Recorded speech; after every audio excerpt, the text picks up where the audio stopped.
So Megan, congratulations on all of that you've achieved in such a short period of time. It's quite commendable. Can you share with us what that journey has been for you, getting from where you started off to where you are today?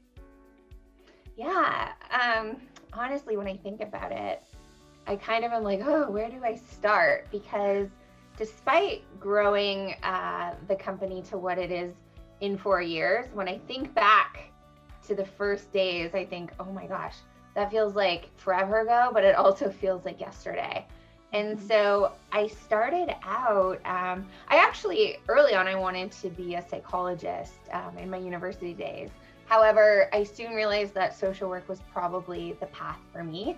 I really didn't want to do a PhD, honestly, and I wanted to launch into private practice. And so at the time, about 10 years ago, I finished my master's. I started to think about, well, where can I go from here? And I met a mentor at that time who was running a private practice. And he was like, well, why don't we work together? I can help you and mentor you in how to run a private practice. And at the time, to be honest, I was a little bit anxious about it. I kept thinking, who am I to be a therapist? Who am I to run a practice? What do I even know? And the College of Social Workers in Ontario also didn't make it very easy, because all of the messaging coming from the college was, well, you should have an active social work practice, whether that was working at a hospital or at an agency for about 20 to 25 years before launching into private practice. And so I thought, okay, here's this incredible mentor who had been in the field for 30 years offering me mentorship. Here's the college saying one thing. What do I do? And so I thought, you know what? If I don't take the opportunity now, I'm not going to feel good about my career choices. I want to follow what I felt like was my path and what I really wanted to do as a career. And so I said, well, I guess I can ask for forgiveness from the college instead of permission if I decide to launch a practice. And so I took the mentorship, I ran with it, I launched a private practice. I grew it over a period of 10 years while also working a full-time job. And in the last 4 years, I quickly realized after leaving my full-time job that I had a wait list of clients who wanted to see me. I wouldn't be able to service all of those clients just being me. And so as a therapist, we trade our time for money. And so, there's only so many hours in a week. I was maxing out all those hours. I needed to make sure I was engaging in self-care and also, having a personal life. And so I thought, okay, well, what's the next step? And I had met with a mentor who was in the States, and he did a lot of work around teaching clinicians in private practice in the States. And I paid him a lot of money to basically tell me it's okay to hire associates. You can do this. You don't have to feel like you're a leader, or you don't have to, there's not going to be a green light that says okay, it's time to grow. You're just going to grow, and then you're going to figure out how to do it as you go along. And so I did that. And within the last 4 years, I merged companies with my now life and business partner, Jordan, who was running a mental health speaking agency. And now was born Shift Collab. So it's a collaboration between what was and is a mental health speaking agency and a clinic. And so now, being the period of COVID, everything is virtual, and we've had incredible partners over the years, including Maple, including Real Campus, our student assistance program, and honestly, an incredible team of clinicians. And so I feel really grateful that in the past 4 years, I was really able to take this idea of, how do I stop trading time for money, and how do I have more impact and carry that forward? And so that's basically how Shift Collab was born. What you don't often hear in people's business stories is how hard it was.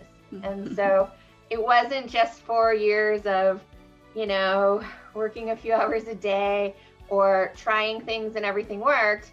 It was 4 years of constantly testing things, going back to the drawing board, iterating, trying a new idea, realizing it wasn't going to launch, going back again, hiring clinicians who maybe weren't the best fit, having to learn how to run a business, having to learn how to do payroll, having to learn, not only more clinical skills, but all of the skills that come with being an entrepreneur. And so honestly, entrepreneurship is really hard. And when you ask me, like, yeah, it's been 4 years, I'm like, oh, I think I've aged the most in the last 4 years, but it's also been the most rewarding. And so, I'm somebody who really, I'm not afraid of risk. And I think that's allowed me to get to where I am. And I'm not afraid of failing. I see failing as a normal part of life, especially of running your own company. And so I know I'm going to fail. It's just about failing fast and moving forward. And so when I think back over the 4 years, I really think about times that I struggled, times that were awesome, and times that, I had to constantly iterate what the business would look like. And so I had no idea 4 years ago that Shift would look like it does now. But yet I'm so grateful it looks and feels like it does now, because I wouldn't want it any other way right now. And so it's been a journey. And so if you're on your entrepreneur journey and you're in year 1 or month 1 or starting to think about your ideas, just remember that no one has it all figured out. And that's what I really wish someone told me at the beginning was, you don't have to have it all figured out. Running a business is like learning how to fly a plane while you're building it. And you're not going to have it all figured out. And so what you have to do is find really strong supports who can help you to cope with that uncertainty and ambiguity and failure and trying again, because that's how you get through it. Is really, I'm so grateful to have a community who had my back, and people who will be like, hey, is that really the best idea? Can we talk about this idea for a second?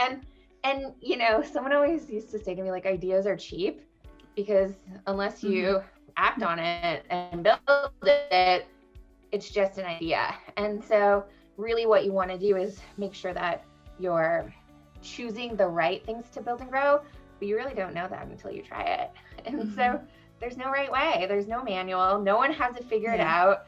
Every business is really messy behind the scenes, and everyone's always trying to clean up and organize. And so if you're feeling like, oh, wow, she got that far in 4 years. If you look behind the curtain, you'll see that, we're organizing policies right now. And I'm trying to make the business really stable in terms of foundational and operational systems and who we have on the team. Because the other part of entrepreneurship really is that you can't be a lone wolf. So I think it's pretty irresponsible to build a business that can't run without you. So I need my business to run without me and ensure it can sustain, my team salaries, and ensure it can sustain, through difficult times. And so that's what I'm working on now. But if you pull the curtain back, you're like, oh, okay. And I think as entrepreneurs, we need to talk about that, because that's the shame bit. And that's the bit that keeps us isolated and makes it harder. And so it's been a 4-year journey. Yeah, it's like, we always hear of the success stories or the overnight successes, but it's never that way, right? Like, No. it's all those years and, the long nights that have been involved in getting to wherever you are. If someone tells you they're self-made, I'd really question that. And I'd be like, all right, but who do you really have in your corner cheering you on? Right. Because, I think we need communities when it comes to being leaders and entrepreneurs. Yeah. And you spoke about that part where, you weren't sure initially. You had that whole imposter syndrome for yourself when you were thinking about starting your practice. So what helped you get over that, or how did you manage those